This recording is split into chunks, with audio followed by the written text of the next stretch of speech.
ሰላም ውድ የኤርሚ ኢለርኒንግ ቤተሰቦች ዛሬ እንግዲህ ይዤላችሁ የመጣሁት አካውንቲንግ ፎር ኢንካም ታክስ የሚለውን የአድቫንስድ ፋይናንሻል አካውንቲንግ 1 ቻፕተር 1 ነው። ይህ ኮንሰፕት ኢንተርሚዲየት አካውንቲንግ 2 ላይ ማለት ስለዚህ ለሁለቱም ያገለግላል ማለት ነው። ለዚህ ቻናል አዲስ የሆናችሁ ቤተሰቦች ሰብስክራይብ በማድረግ የደውል ምልክቷን በመጫን ቤተሰብ መሆን ትችላላችሁ።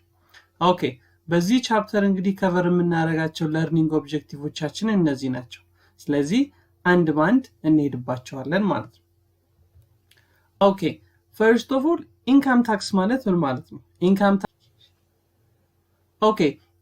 ታክስ ማለት ምን ማለት ነው? ኢንካም ታክስ ስንል እንግዲህ ገቢ እስካገኘን ድረስ ቢዝነስም ሆነ ኢንዲቪጁዋል ሰውም ሆነ በአንድ ሀገር ውስጥ በምንኖርበት ጊዜ ለመንግስት ገቢ እስካገኘን ድረስ በክፈል ያለብን ግዴታ አለ። ያንን ነው ኢንካም ታክስ የምንለው።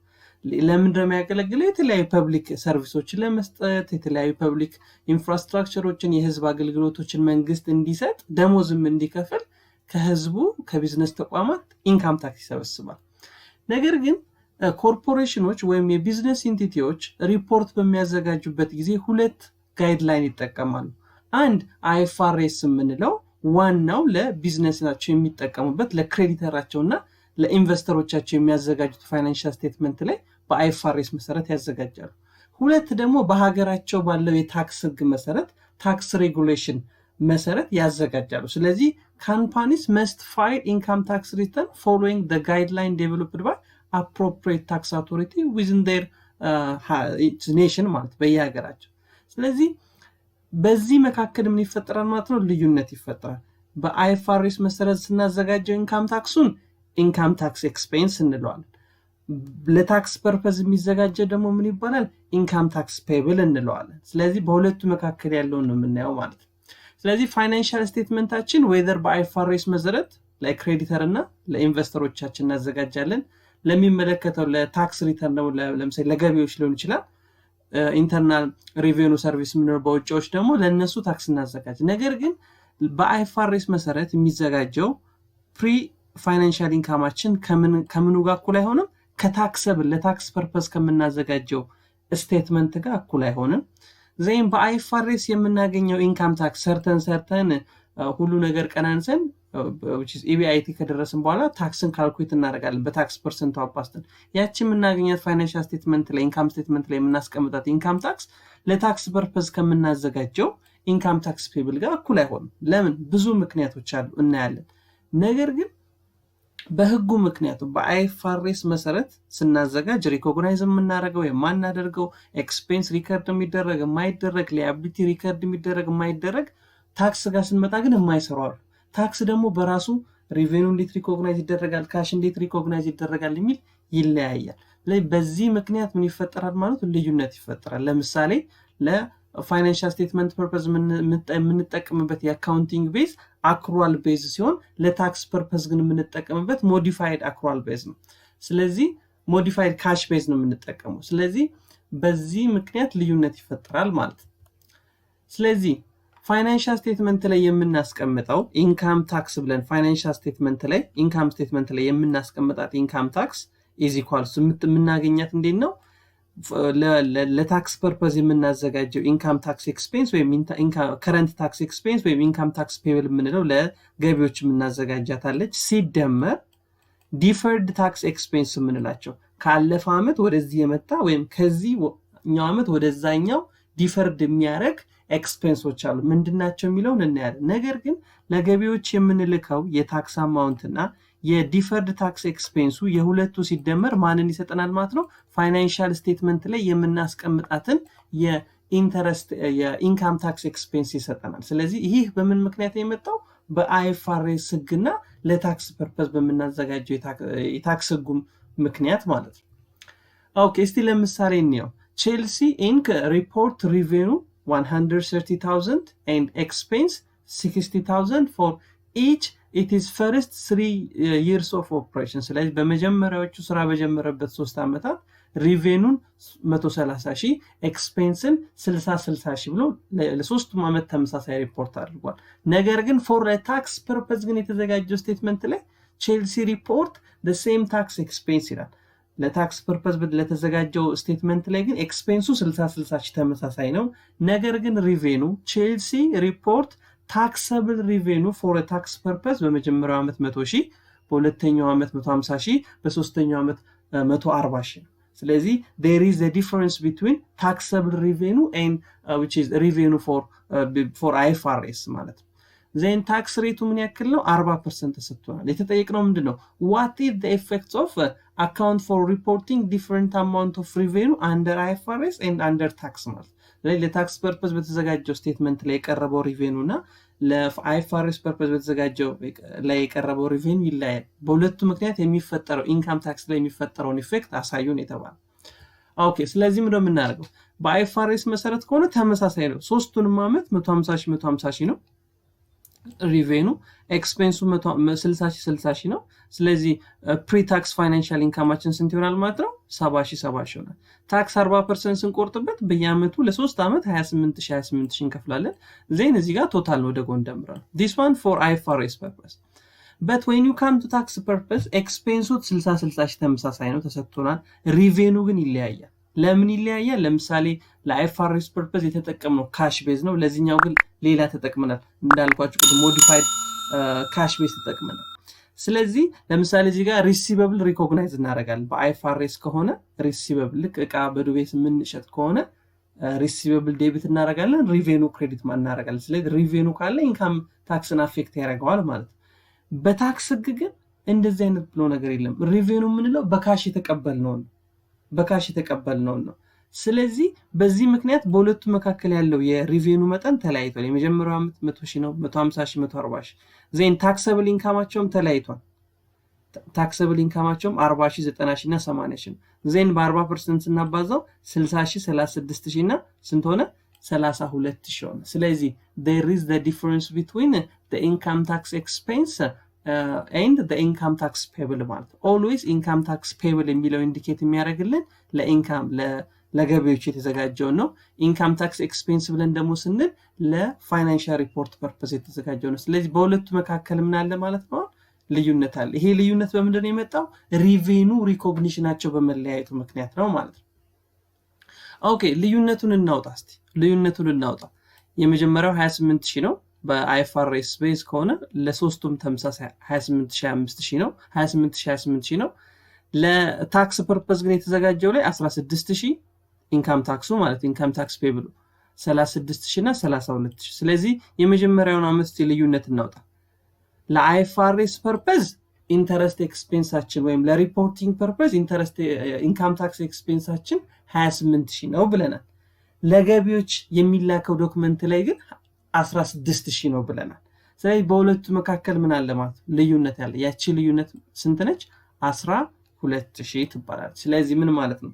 ፋይናንሻል ሪፖርቲንግ ላይ 28 ሺህ ኢንካም ታክስ አለብን ብለን ለገቢዎች የላክነው ላይ ግን 16 ሺህ አለ። ስለዚህ በሁለቱ መካከል ያለው ልዩነት ይሄ ቴምፖራሪ ዲፈረንስ እንለዋለን። ምክንያቱም ቴምፖራሪ ያልነው ለምንድን ነው? በጊዜ ሂደት ራሱን ስለሚያጠፋ ነው። ለምሳሌ ወደዚህ ስንሄድ ምን ይሆናል? መጨረሻ ላይ ሄዶ 0 ይሆናል። ቴምፖራሪ የምንለው ለዚህ ነው። ምክንያቱም በመጀመሪያው ዓመት ለሪፖርቲንግ 28 ሺህ ብለናል፣ ለታክስ ፐርፐዝ ግን 16 ሺህ ብለናል። ነገር ግን እቺ በሁለቱ መካከል ያለችው 12 ሺህ በሚቀጥሉት 2 ዓመታት ሪፖርት ላይ ራሷን ታጠፋለች፣ ኦፍሴት ታደርጋለች። ምክንያቱም ዘንድሮ ሪኮግናይዝ ያላረግነው ለታክስ ፐርፐዝ ሪኮግናይዝ ያልተደረገ ሪቬኑ በሚቀጥለው ዓመት ሪኮግናይዝ ሊደረግ ይችላል። ስለዚህ በዚህ ምክንያት ራሱ ምን እያደረገ ይሄዳል ማለት ነው? ኦፍሴት እያደረገ። ለምሳሌ በሁለተኛው ዓመት ኢንካም ታክስ ኤክስፔንሳችን ስንት ሆነ? 36 ሺህ ሆነ። ኢንካም ታክስ ፔብላችን 36 ሺህ ሆነ። ኢንካም ታክስ ኤክስፔንሱ ግን እዛው ስንት ነው? 28 ሺህ። ስለዚህ በሁለቱ መካከል ስንት አለ? 8 ሺህ አለ። ዜን በሶስተኛው ዓመትም ኢንካም ታክስ ፔብሉ 32 ሺህ ነው። ኢንካም ታክስ ኤክስፔንሱ ግን 28 ሺህ። በሁለቱ መካከል ስንት አለ? 4 ሺህ አለ። ዜን ኢንካም ታክስ ፔብሉ በልጧል። ስለዚህ ኔጌቲቭ አደረግን። እዚህ ጋር ኢንካም ታክስ ፔብሉ በልጧል፣ ኔጌቲቭ አደረግን። ስለዚህ ወደ ጎን ስንደምረው ስንት ይሆናል? 0 ነው። እቺ 12 ሺህ ኦልሬዲ ኦፍሴት ሆናለች ማለት። ኦኬ ምን ያሳየናል? ይሄን ዲፈረንስ add the difference which is accounted for the financial statement? yes, definitely yes. ይሄ ልዩነት ፋይናንሻል ስቴትመንት ላይ አካውንት እናደርገዋለን ነው? yes። ምን ብለን ለምሳሌ እቺን 12000 የመጀመሪያው ዓመት ላይ ያገኘናትን እቺን 12000 ምን ብለን ነው ሪፖርት የምናደርጋት? ዲፈርድ ታክስ ሊያቢሊቲ አካውንት ላይ ነው ሪፖርት የምናደርጋት። ዲፈርድ ታክስ ላያቢሊቲ አካውንት ማለት ምን ማለት ነው? ዲፈርድ ታክስ ላያቢሊቲ ስንል በሪፖርቲንግ ልዩነት ምክንያት በአይኤፍአርኤስ እና በታክስ ሪፖርቱ ልዩነት ምክንያት ዘንድሮ የከፈልነው የታክስ መጠን ዝቅተኛ ሆኖ ነገር ግን ወደፊት ብዙ እንደምንከፍል ወደፊት ተጨማሪ ኢንካም ታክስ ፔብላችን እንደሚያድግ የሚያሳየን ነው ዲፈርድ ታክስ ፔብል። ምክንያቱም እዚህ ጋር 16000 ነበር፣ ወደፊት ግን ምን እያደረገ ሄደ? እየጨመረ እቺ 12000 እስክትጠፋ ድረስ በዚሁ ልክ ሄደ ማለት። ስለዚህ ዲፈርድ ታክስ ፔብል ስንል ወደፊት ኢንካም ታክስ ፔብላችንን ከፍ የሚያደርገው ኢንካም ታክስ ፔብል ላይ ወደፊት በቀጣይ ዓመት በ2 ዓመት በ3 ዓመት ሊሆን ይችላል። ነገር ግን ኢንካም ታክስ ፔብላችንን ወይም ለገቢዎች የምንልከውን የታክስ መጠን ከፍ እንደሚያደርግ የሚያሳየን ነው ማለት ነው።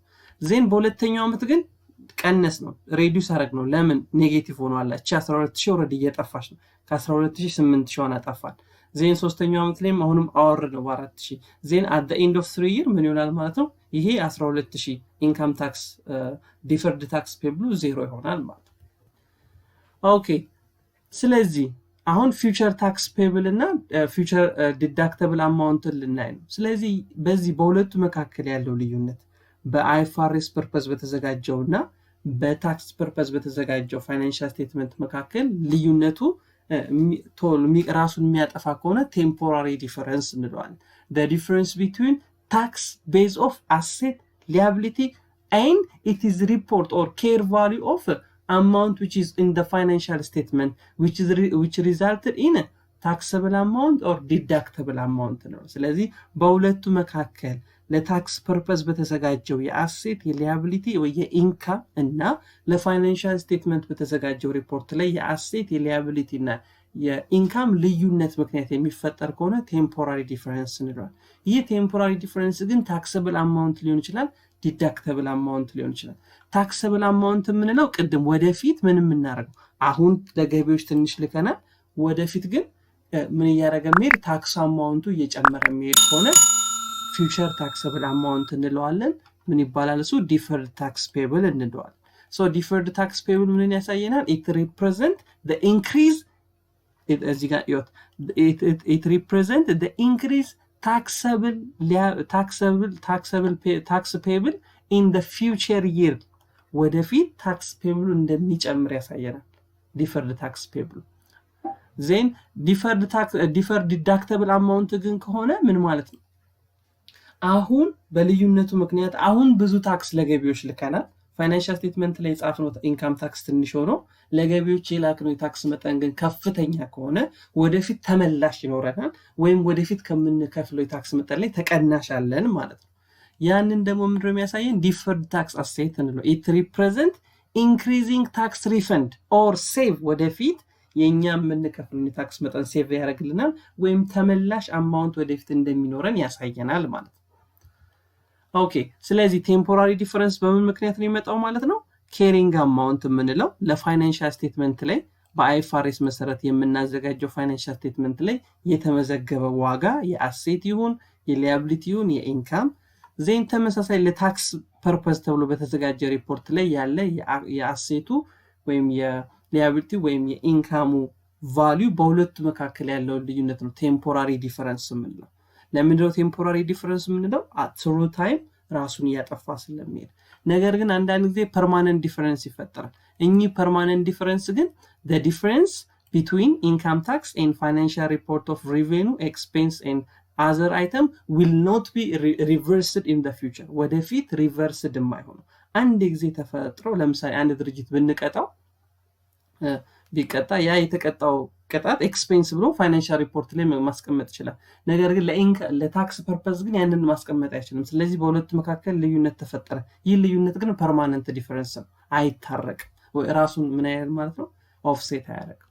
ኦኬ ስለዚህ ኢንካም ታክስ ኤክስፔንሱ ቅድም እንዳየ ነው ኢንካም ታክስ ኢንካሙ ከአካውንቲንግ ኢንካሙ የሚበልጥ ከሆነ ምን ይሆናል መልሱ ማለት ነው? ዲፈርድ ታክስ ይሆናል እና ዲዳክተብል ነው ማለት ወደፊት ለኛ ተመላሽ ይኖረናል ወይም ወደፊት ከምንከፍለው የታክስ አማውንት ላይ ተቀናሻለን ማለት። ነገር ግን ታክሰብል ኢንካሙ ለታክስ ሪፖርት ፐርፐዝ የምናዘጋጀው ኢንካም እና ለአካውንቲንግ ፐርፐዝ ወይም በአይኤፍአርኤስ መሰረት የምናዘጋጀው ኢንካሙ ስናነጻጽር ታክሰብሉ የሚያንስ ከሆነ ምን አለ ማለት ነው ዲፈርድ ታክስ ሊያቢሊቲ አለ ወደፊት ብዙ ታክስ እንከፍላለን ማለት ነው ዜን አሴትም ከሆነ ደግሞ ለታክስ ፐርፐዝ የምናዘጋጀው የአሴቱ ታክስ ቤዙ ከኬሪንግ ቫልዩ ለፋይናንሻል ስቴትመንት ብለን ከምናዘጋጀው የአሴቱ ኬሪንግ ቫልዩ የሚበልጥ ከሆነ ምን ይኖራል ማለት ነው ዲዳክተብል ቴምፖራሪ ዲፈረንስ ይሆናል ዜን ታክስ ዲፈርድ ታክስ አካውንት እናገኛለን ዲፈርድ ታክስ አሴት እናገኛለን ዜን ሌዛን ከሆነም ተመሳሳይ ሊያቢሊቲ ደግሞ ከሆነ ኬሪንግ አማውንቱ ለፋይናንሻል ሪፖርቲንግ ብለን የምናዘጋጀው የሊያቢሊቲ አማውንት እና ለታክስ ፐርፐዝ የሚዘጋጀው የሊያቢሊቲ አማውንት ስናነጻጽር የፋይናንሻል ሪፖርቱ የኬሪንግ ቫልዩ ከታክስ ቤዙ የሚበልጥ ከሆነ ዲፈርድ ታክስ አሴት ይሆናል ነገር ግን ኬሪንግ ቫልዩ ከታክስ ቤዙ የሚያንስ ከሆነ ደግሞ ምን ይሆናል ማለት ነው ታክስ ሊያቢሊቲ ኦር ታክሰብል ቴምፖራሪ ዲፈረንስ እንለዋለን ማለት ነው ኦኬ ለምሳሌ ስቴንን ኤግዛምፕል እኒ so this የቅድም ሌላ ኤግዛምፕል ነው የምናየው ከቅድም ጋር ተመሳሳይ in Chelsea situation the only difference between book base and tax base of the asset and liability related to account receivable ለምሳሌ ይህ ቼልሲ ካምፓኒ ምን አደረገ ሪሲቨብል ሪፖርት አድርጓል የ30 ሺህ ብር እቃ ሸጠና በክሬዲት ነው ግን የሸጠው ስለዚህ በክሬዲት ስንሸጥ ምን ብለን ነው ሪፖርት የምናደርገው አካውንት ሪሲቨብል ዴቢት ሪቬኑ ክሬዲት እናደርጋለን ነገር ግን ይህ ሪቬኑ ወይም ይህ አካውንት ሪሲቨብል ለታክስ ሪፖርት በመናዘጋጀው ላይ ግን ምን አይልም ማለት ነው አይመዘገብም ምክንያቱም አክቹዋል ካሽ ሪሲቭድ እና ካሽ ፔመንት ስናረግ ስለሆነ ለታክስ ፐርፐዝ ላይ ሪከርድ ማድረግ የምንችለው ማለት ነው ስለዚህ ምን ይፈጠራል ማለት ነው በዚህ ኬዝ ሪቬኑ ሪኮግናይዝ አድርገናል ማለት ወይም ደግሞ አሴታችን የታክሰብል ለፋይናንሻል ሪፖርት ያዘጋጀ ነው አሴት ኬሪንግ ቫልዩ ከምኑ በልጧል ማለት ነው ለታክስ ፔዝ ከምናዘጋጀው ሪፖርት በልጧል በዚህ ጊዜ ምን ብለናል ታክሰብል ኬሪንግ ቫልዩ ኦፍ አሴት ከታክስ ፔዙ የሚበልጥ ከሆነ ምን ይሁን ብለናል ታክሰብል አማውንት ይሁን ታክሰብል አማውንት ወይም በሌላ ቋንቋ ምን ማለት ነው ሪቬኑ ሪኮግናይዝ አድርጋ ሪቬኑ ከጨመረ ምን ይጨምራል ታክስ ይጨምራል ዜን ታክስ ከጨመረ ደግሞ ፋይናንሻል ስቴትመንት ላይ የምናስቀምጠው የኢንካም ታክስ ኤክስፔንሳችን ከፍ ይላል ማለት ነገር ግን ለገቢዎች ግን ምንም የምንልከው ታክስ የለም ለምን ሪሲቨብልን ሪኮግናይዝ አያደርጉም ማነሱ ስለዚህ በዚህ መካከል ልዩነት ይፈጠራል ፋይናንሻል ሪፖርታችን ላይ ብዙ ኢንካም ታክስ ጽፈናል ለገቢዎች ግን ምንም ታክስ አላክም ስለዚህ በዚህ ጊዜ ምን ይባላል ማለት ነው ፊውቸር ታክሰብል አማውንት ወይም ደግሞ ቴምፖራሪ ታክሰብል አማውንት ይፈጠራል ማለት ስለዚህ እቺን 30 ሺህ በ2015 ላይ ቴምፖራሪ ዲፈረንስ ነች ምክንያቱም እኛ በሪሲቨብል ምክንያት ሪቬኑ ብለናታል ለታክስ ፐርፐዝ ግን ይህን ሪፖርት ማድረግ አንችልም ስለዚህ ይህ ታክስ ይህ 30 ሺህ ሪኮግናይዝድ የሚሆነው ለታክስ ፐርፐዝ በሚዘጋጀው ሪፖርት ላይ ሪኮግናይዝድ የሚሆነው ለምሳሌ በ2016 20 ሺውን ተቀብለናል በ2017 10 ሺውን ተቀብለናል ስለዚህ ይቺ ኮሙሌቲቭ አምጥቶናለች ማለት ነው ኦፍሴት መሆኑ አይቀርም በ3 አመት ማለት ዜን በዚህ ምክንያት ልዩነት ተፈጥሯል ማለት ለታክስ ሪፖርት እና በአይፋርኤስ ሪፖርት መካከል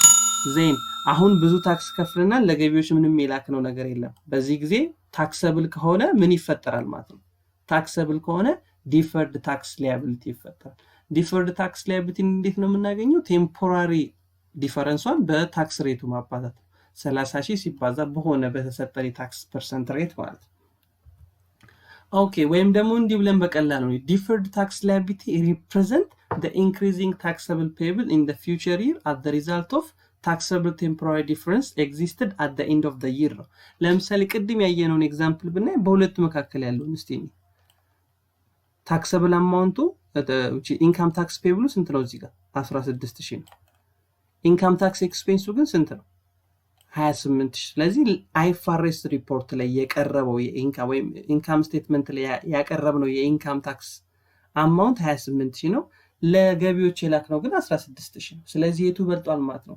በአይፋርኤስ ያዘጋጀነው የኢንካም ታክስ አማውንቱ በልጧል ስለዚህ በዚህ ጊዜ ምን ይፈጠራል ማለት ነው ታክሰብል አማውንት ወደፊት ይኖርብናል ማለት አሁን ለገቢዎች አላክንም ነገር ግን ወደፊት ምን ማድረግ አለብን መላክ አለብን ማለት ስንት አማውንት ማለት ነው 12000 አማውንት እቺ 12000 አማውንት በሚቀጥሉት 2 አመታት ራሷን ኦፍሴት ታደርጋለች ስለዚህ ነው ቴምፖራሪ ያለው ማለት ኦኬ ስለዚህ ለምሳሌ 2015 ከሆነ ቅድም ያየነው የቼልሲ ካምፓኒ በ2016 ነው ስራውን የጀመረው ስለዚህ ቢጊኒንግ ዲፈርድ ታክስ የለውም ዜሮ ነው at the end ግን ስንት አግኝተናል ዲፈርድ ታክስ አማውንት በሁለቱ መካከል የተፈጠረውን በ28000 እና በ16000 መካከል የተፈጠረውን ልዩነት ስንት አግኝተናል 12000 አገኘ እቺ 12000 ማንን አፌክት ታደርጋለች ዲፈርድ ታክስ ኤክስፔንስን አፌክት ታደርጋለች ምን ማለት ነው ዘንድሮ የምንከፍለው የታክስ ለገቢዎች የምንልከው የታክስ መጠን በ12000 ዲፈር አድርጋብናለች ይሄ 12000 ዲፈር ሆኖ ማለት ወደፊት in the future ኦፍሴት የሚሆን ነው ማለት ዜን በከረንት ይር ደግሞ ዘንድሮ ለገቢዎች የላክነው አማውንት ደግሞ ስንት ነው 16000 ነው ኦልዌይስ ምን ብያቸዋለሁ ቅድም በዲፈርድ ታክስ ኤክስፔንስ እና ለገቢዎች በመንልከው የኢንካም ታክስ ፔብል የሁለቱ ድምር ማንን ይሰጠናል ፋይናንሻል ስቴትመንት ላይ የምንጽፋትን የኢንካም ታክስ አማውንት ይሰጠናል ማለት ነው ኦኬ ስለዚህ ጆርናል ኢንትሪ መዝግቡ ብንባል ለምሳሌ የ2015 የዚህ የ2015 መዝግቡ ብንባል ኢንካም ታክስ ኤክስፔንስ 28000 and income tax payable 16000 then የሁለቱ ልዩነት deferred tax liability ለምንድን ጻፍ ነው ኢንክሪዝ እያደረገ ስለሆነ በመጀመሪያ አዲስ የተፈጠረ deferred tax ስለሆነ 12000 ክሬዲት አድርገናል በሚቀጥሉት አመታት ግን ይህ 12000 ምን ያደርግ ይመጣል እየቀነሰ ይመጣል ልክ በ2016 ደግሞ income tax expense debit በ28000 deferred tax liable ስለቀነሰ liability debit አደረግን ኢንካም ታክስ ፔብሉን ደግሞ በ36000 ክሬዲት አደረገ የ2017ም ተመሳሳይ ነው ኢንካም ታክስ ኤክስፔንስ ተመሳሳይ ነው 28000 ናው ዲፈርድ ታክስ ላይቢሊቲ የቀነሰው በስንት ነው በ4000 ነው ዜን ኢንካም ታክስ ፔብላችን ደግሞ ስንት ነው 32000 ነው ማለት ዜን at the end of 3 year ልክ 2017 ሲያልቅ ግን ዲፈርድ ታክስ ላይቢሊቲ ራሱ ምን ያደርጋል ዜሮ ያደርጋል በቲ አካውንት ነው ምክንያቱም መጀመሪያ ክሬዲት ላይ 12000 ጽፈናል ዜን ሁለት ጊዜ ዴቢት ላይ ጽፈናል ሁለቱን ስንደምር መጨረሻ ባላንስ ስንት ይሆናል ማለት ነው ዜሮ ይሆናል ለዚህ ነው ቴምፖራሪ ዲፈረንስ ራሱን ኦፍሴት ያደርጋል